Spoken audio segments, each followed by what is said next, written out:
అస్సాం ఎన్నికల్లో భాగంగా బహిరంగ సభలో కాంగ్రెస్ జాతీయ అధ్యక్షుడు మల్లికార్జున ఖర్గే వ్యాఖ్యలను తీవ్రంగా ఖండిస్తూ అల్వాల్ సర్కిల్ బీజేపీ శ్రేణులు అల్వాల్ ఇందిరాగాంధీ కూడల్లో మల్లికార్జున ఖర్గే దిష్టిబొమ్మ దహనం చేశారు.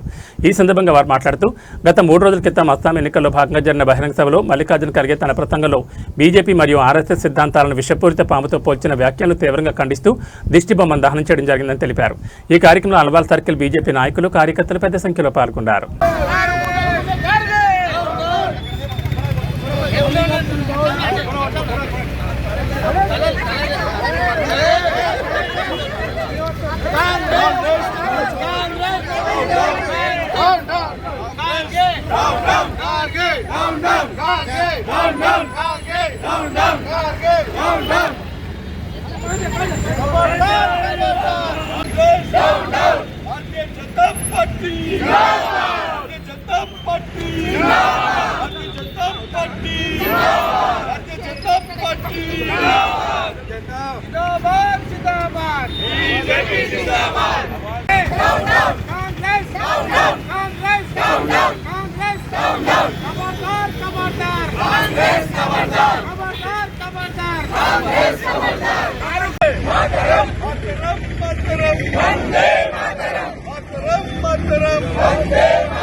విజయదశమి రోజు మన హెడ్గేవార్జీ ద్వారా స్థాపితమైనటువంటి ఆర్ఎస్ఎస్ ఈనాడు శతాబ్ది ఉత్సవాలు జరుపుకుంటుంది.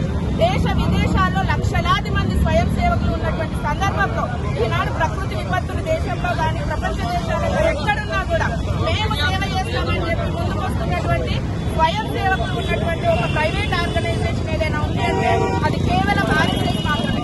అటువంటి ఆర్ఎస్ఎస్ ని ఈనాడు విష సర్పంతో పోలుస్తున్నారంటే మీ యొక్క విషం ఎంత ఉన్నది, మీలో ఎంత ఉన్నది, మీ కాంగ్రెస్ పార్టీలో ఎంత ఉన్నది అనేది ఈరోజు మా అందరికీ అర్థమైంది. ఇలాంటి పిచ్చి కారు పూతలు పూసారంటే ఈ కాంగ్రెస్ కార్యకర్తలను రోడ్ల మీద ఉరిగించి తన్నడం ఖాయం. ఖబర్దార్ ఖర్గే. భారత్ మాతా కీ. 3 రోజుల క్రితము అస్సాం ఎలక్షన్స్ లో భాగంగా జరిగినటువంటి సభలో కాంగ్రెస్ జాతీయ అధ్యక్షుడైనటువంటి మల్లికార్జున ఖర్గే బీజేపీని అదేవిధంగా ఆర్ఎస్ఎస్ ని విష సర్పంతో పోల్చడము, మీరు నమాజ్ చేసేటప్పుడు విష సర్పం కనిపిస్తే దాన్ని కొట్టండి, చంపండి అని మత విద్వేషాలు రెచ్చగొడుతూ according to representation people of act 1951 ప్రకారము సెక్షన్ 83 ప్రకారము మీరంతా మత విద్వేషాలు రెచ్చగొడుతూ హింసని ప్రభావితం చేసే విధంగా ఉంది అనే విషయాన్ని ఈ రోజు మనందరం కూడా గమనించాలి. కేవలం ఒక రాష్ట్రంలో అసెంబ్లీ ఎలక్షన్స్ సందర్భంగా వీళ్ళు మత విద్వేషాలను రెచ్చగొట్టి హింసను రెచ్చగొడుతున్నారు. అదే మన దేశానికి వీళ్ళకి ఓట్లేసి మన దేశాన్ని పాలించమని చెప్పి వీళ్ళ చేతుల్లో వెళ్తే ఏం జరుగుతుందనేది కూడా ప్రజలందరూ ఈరోజు గమనించాలి. ఇంకోసారి 100 సంవత్సరాలు ఈనాడు ఆర్ఎస్ఎస్ శతాబ్ది ఉత్సవాలు జరుపుకుంటున్నారు. 100 సంవత్సరాలు గడిచింది. అదే భారతీయ జనతా పార్టీ పూర్తి స్వదేశీ పార్టీ. ఇటువంటి nation first party next self last అనేటువంటి నినాదంతో ముందుకెళ్తున్నటువంటి పార్టీ భారతీయ జనతా పార్టీ నాయకులు ఉన్నారు.